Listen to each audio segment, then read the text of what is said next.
Hello, parents and guardians. I'm going to discuss the history of special education before, before and during the 1970s and today's history, referencing appropriate judicial decisions. Along with the history of special education, I will discuss two court cases and parental rights, student rights, and resources I recommend. Now let's get started. Before the 1970s, as early as 1933, parents whose children were marginalized formed advocacy groups for quality special education. Parents were trying to improve educational opportunities for their children. The landmark law of 94-142 required that public schools provide students with a wide range of disabilities with a free, appropriate public education.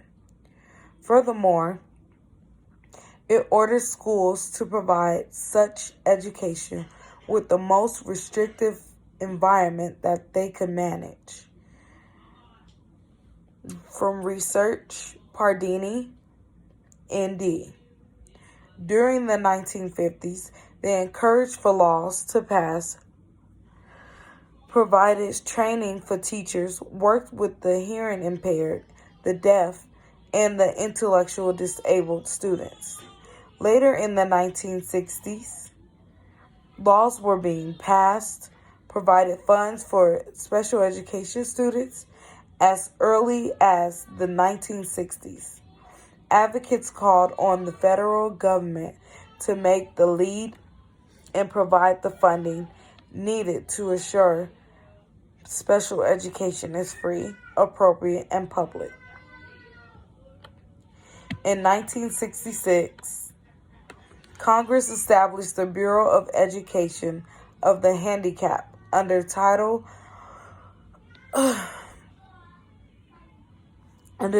8 of the Elementary and Secondary School Act. Pardini, not dated. Later, the Education of the Handicapped Act of 1970 was signed into a law.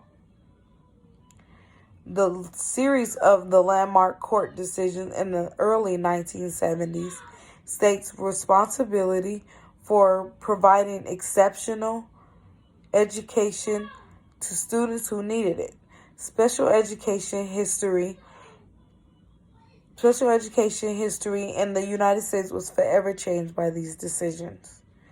For special education students, no decade has seen such significant improvements as this decade. In the Rehabilitation Act of 1973, special accommodations for disabled students were mandated in school. In 1975, the Education for All Handicapped Children Act, EHA, was passed into order to allow children with disabilities to get adequate education.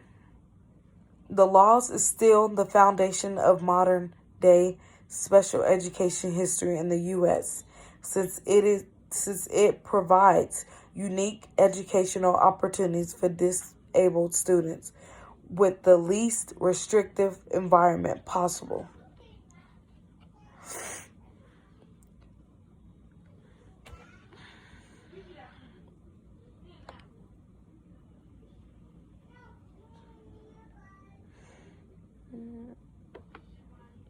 Several substantial revisions were made into the Individuals with Disabilities Education Act during its reauthorization in 1997.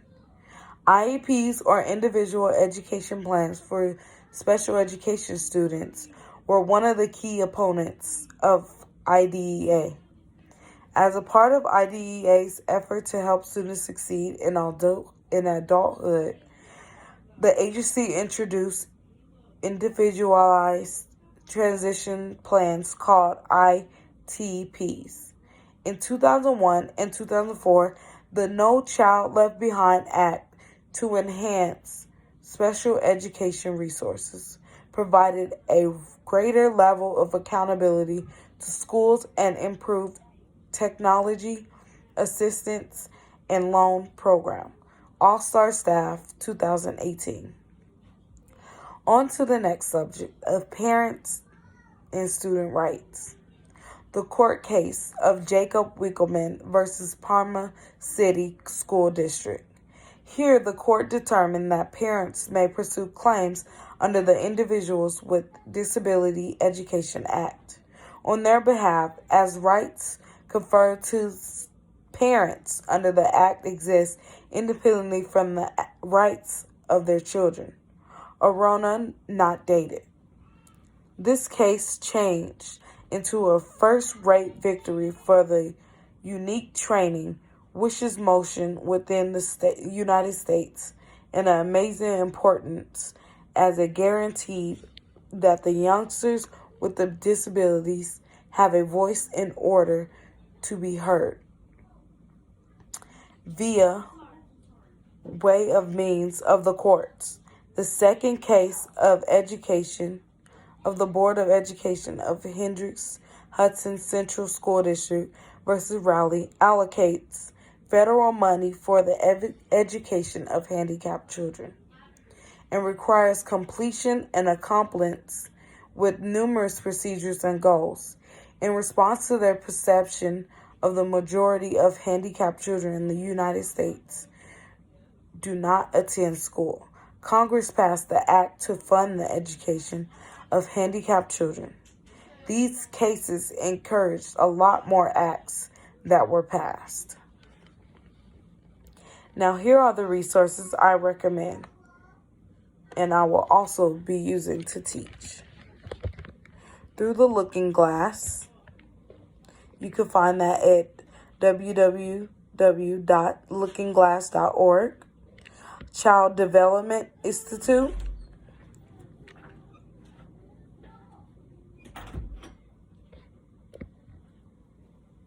NICHCY. You can find that at nichcy.org/family-communities. And that concludes the presentation of special education law.